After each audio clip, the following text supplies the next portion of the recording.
What's going on, everybody? Welcome into the Baltimore Ravens rundown. And oh my, we have got a ton of major news to talk about and break down on today's show. Coming up, a lot of developments coming out of Baltimore going into this game against Pittsburgh. We got a contract extension to discuss. We got Lamar Jackson's health to discuss. We got a ton to break down. So happy you're joining us right here at the Ravens Rundown.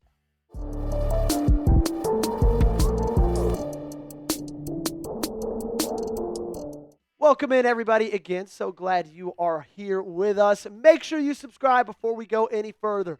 41,938 subs. That's where we're at right now. Trying to get to 42K by the end of today. 62 subs away. That's all I need. Daily free videos right here at the Baltimore Ravens Rundown. If you haven't joined us yet, today's the perfect day to change that and subscribe to the channel.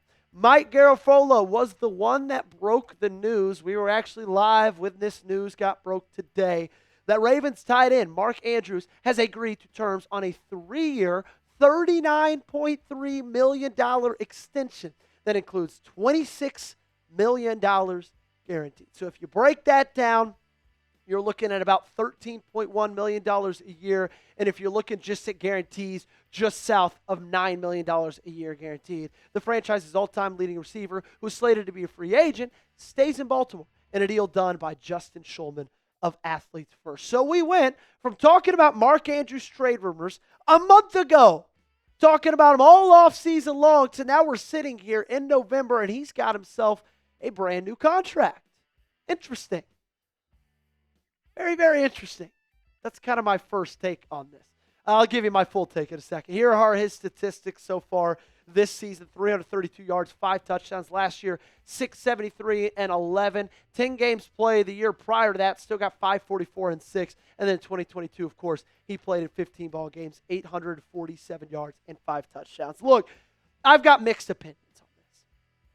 Mark Andrews lost you the football game against the Buffalo Bills with the fumble and the drop in the end zone. Mark Andrews, you could have saved a ton of cap space by moving on from him in the offseason and trade. But also at the same time, we all know he's a safety blanket for Lamar Jackson. But in my opinion, I don't know if you guys share the exact same sentiment as I do, but if Mark Andrews gets hit when he's got the football in his hands, he falls down. And he falls down like a tree. Mark Andrews right now reminds me of Jason Witten at the very end of his career with the Dallas Cowboys. Do you guys all remember that? Jason Witten would catch every ball that came his way, but his yards after catch was like 1.3. He could not make anybody miss. He couldn't really extend any plays, and that's kind of how I feel about Mark Andrews. So I'm just a little bit confused why you just paid a 30-year-old $13 million a year. That's the kind of money Jake Ferguson got this offseason with the Dallas Cowboys, and he's 26. And then the other part of this equation, we got to think about, what does this mean? And Gage, you can feel free to kind of flash some things every now and then, social stats, whatever. We got to ask ourselves, what does this mean for Isaiah Likely? Because you came into this season and you thought to yourself, okay, it's either going to be Isaiah Likely that you sign at the end of the year or Mark Andrews, right? They both were going to be free agents. And everybody came into this year thinking, okay, Isaiah Likely, guarantee that he gets the signing over Mark Andrews. Hell, there were rumors of an Isaiah Likely contract extension happening in late July, the day that he hurt himself. Now, I'm not saying that's out the window, but his franchise tag is around $15 million. You're not going to be paying 2 tight ends over $10 million. I can promise you that. So it seems that they've chosen Mark Andrews. It was an interesting spot because the job was Isaiah Likely's, and frankly, he didn't win it. He's not played very well this season. He had every opportunity in the world to go out this year, take that money, make that money, take the job himself, and he hasn't. Okay? And now it's to Mark Andrews. Did not expect this. Was surprised when I saw the news went down. But regardless, that's the news, and now everybody can get used to seeing Mark Andrews in Baltimore for a very, very long time. Look, I talked a lot of bad about him. Obviously, he's one of Lamar Jackson's favorite targets, and he's a great blocker, and he's a great leader. He's a franchise legend for the Baltimore Ravens. But when it comes to Isaiah Likely, what do you guys think about him in 2026? Like, do we think he will be a Baltimore Raven? You let me know down below in that comment section. Give me a yes or give me a no. Weigh in with your answer and tell me exactly what you think. I personally am kind of leaning towards no.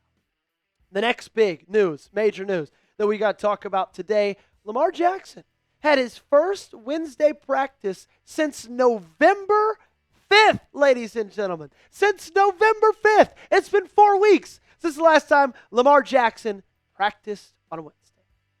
There's a couple of reasons you should be excited about this. Number one, why it's great, he's healthy enough to get a full week of practice. He has not been healthy enough to do that over the last couple of weeks, and for different injuries as well. Last week, it was a toe. Week before that, it was an ankle. Week before that, it was a knee. Just further and further down the leg he went, and injury-wise.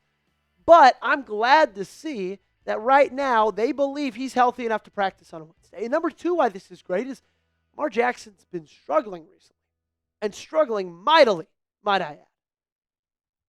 This just gets some more reps, gets some more practice. Nobody gets better from not practicing, and nobody gets worse the more they practice. That's just not how life works, okay? So it's reason for me to see the last 3 games he's played and say, yeah, he could use a little bit more practice time, a little bit more reps, because his highest completion percentage in the last 3 weeks is 56.5. He's averaging about 190 yards thrown. He hasn't thrown a touchdown in 3 weeks. He's thrown 3 picks, fumbled the ball 3 times. Now, I say all that to say I'm not losing faith in Lamar Jackson. Not at all. You will not catch me dead losing faith in QB1. I cannot talk all offseason long about how I think he is a top 3 quarterback in the game, top 2 quarterback in the game, and then come out here 13 weeks through the season and say Lamar Jackson's washed, Lamar Jackson sucked. Like, no, I'm not going to do that. I've still got faith in him. I know that this team goes as he does, and I don't think he just forgot how to play football. I think he has a bad offensive line. I think he's a little bit hurt, but hopefully the extra practice time and him being fully healthy is only going to help. Do you still have faith in QB1? Just like me. If you do, hit that thumbs up button, like today's video, prove it for me by casting your vote this way. We got one more thing to talk about, some more major news, some more injury news, this one having to do with Nate Wiggins. Stay tuned for that. But before that, I got to talk to you about our awesome sponsor of today's show, and that is our great friends over at PrizePicks. It is the holiday season, ladies and gentlemen. It's the best time of the year for sports. You got bowl games, basketball matchups, playoff pushes. It's all happening at once. And while you and I are out here making decisions every day, what gifts to buy, what to eat, which game to watch, there's one place where it feels good to be right, and that's PrizePicks. PrizePicks now is early payouts. If your lineup gets off to a hot start, you may now have the option to cash out those winnings before the game even finishes. On PrizePicks, how you play is up to you. If you want flexibility, choose Flex Play where you can get the biggest payouts, or you can choose Power Play. Or you can get flexibility even if one of your picks misses, I should say, for Flex Play. And if you want the biggest payouts, go for the Power Play. No matter your play, PrizePicks is a great way to put your takes to the test. Here are my takes for Sunday's game against the Pittsburgh Steelers. More on Derrick Henry, 86.5 rush yards. More on Aaron Rodgers, 19.5 pass completions. And the more on Zay Flowers, 64.5 receiving yards. Download the PrizePicks app today and use code CLNS to get $50 in lineups after you play your first $5 lineup. That's code CLNS to get $50 in lineups after you play your first $5 lineup. Link to this promo is in the comments and description of today's video. PrizePicks, it's good to be right. And additionally, the last bit of major news that we got today, every single player was at practice. Every single one of them. Sign me up for that in December every day of the week. Look, this is the National Football League, and you're getting into the holidays. Anytime you're getting into the holidays, you look at any given injury report, any given guys who are not participating in practice, that listed this long. You had everybody there. That includes Darius Washington, Tavius Robinson, and Nate Wiggins. 3 massive ones. John Harbaugh did say after the game, Tavius Robinson not expected to play Sunday, or after practice, I should say. But Darius Washington, there's a chance. Now, I would doubt it. I think he'll be back week 15. But still, electric for the secondary. What's going to be a little bit more electric for the secondary, though, is getting Nate Wiggins back. I feel like he's going to be good to go against Pittsburgh, which was not the feeling after the game against Cincinnati. Like, to me, it felt like, okay, you're going to miss him for maybe 2 weeks. Well, I think he's going to play against the Steelers, and I think that's best for this team. I think it's best for this defense because you're facing an offense who really isn't able to do anything great, right? They can't run the ball well. They can't throw the ball well, but they especially can't throw the ball well. In fact, the Steelers haven't completed a downfield pass in 36 days. I'm going to let that sink in for a second. Just think about it. 36 days. They're 0 for 13 with 3 interceptions in the last 5 games combined of 20 yards or more traveling through the air on passes. That is horrible. So, yeah, I want Nate Wiggins because I believe he could shut that down even further. And I get it. They signed Adam Thielen today. Well, whoop-de-freaking-do. Are we scared of Adam Thielen in the year of 2025? Because I personally am not. DK Metcalf, yeah, he can make some plays. But Adam Thielen, when it's almost 2026, and Roman Wilson, when he's not wearing a Michigan uniform, and Calvin Austin III, who? I'm not worried. 199.5 pass yards for Aaron Rodgers. We're going to play prize picks, okay? More or less. You let me know down below in that comment section, and make sure you got me followed on socials, Twitter, Instagram, same platform, or not same platform, same username. Both platforms. And make sure you subscribe to the channel. Appreciate you guys for tuning in today. We do this thing daily. If you haven't joined us yet, make that change right now.